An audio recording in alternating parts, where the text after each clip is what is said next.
Trees don't grow where we live, on a little incline just a stone's throw from the water's edge, where the North Atlantic lies open all the way to America.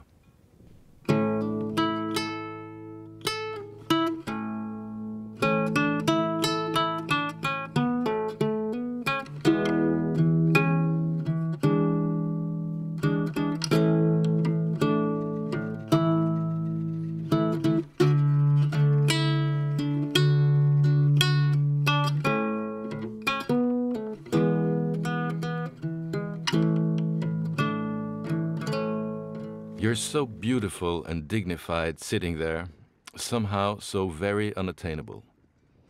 I call your name out loud, above the headwind and the roar of the engine, to get you to look at me a moment. I lay a kiss on the palm of my hand and blow it to you, and mouth "I love you" with my lips. You mime a sort of response, but your kiss lands in the water, for you don't have time to follow it all the way. You've already turned back to what is yours alone out there ahead. 17 years ago, when our youngest son was born, our family's life took a whole new turn. We didn't know it then, and neither did anyone prepare us for it, but the following years would be a time to learn about fundamental differentness. We need a wall at our backs, you and me. At times we are each other's wall, sometimes you are mine, but often I have to be yours alone, for you stumble and fall so easily. And sometimes that scares me, when I have nothing to cling to, only wind and light and open sea, and you tumble beyond any comprehension. When Gabriel was 3, he was given the diagnosis infantile autism. To me, the news was a terrible shock. I was absolutely not prepared to face that my son had an incurable condition, and one which medical science couldn't even explain the reasons for.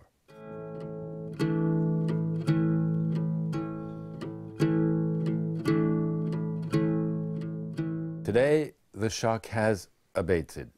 My grief over the fate that befell Gabriel has become a kind of familiar guest, one who comes and goes, but never without leaving new, painful wounds.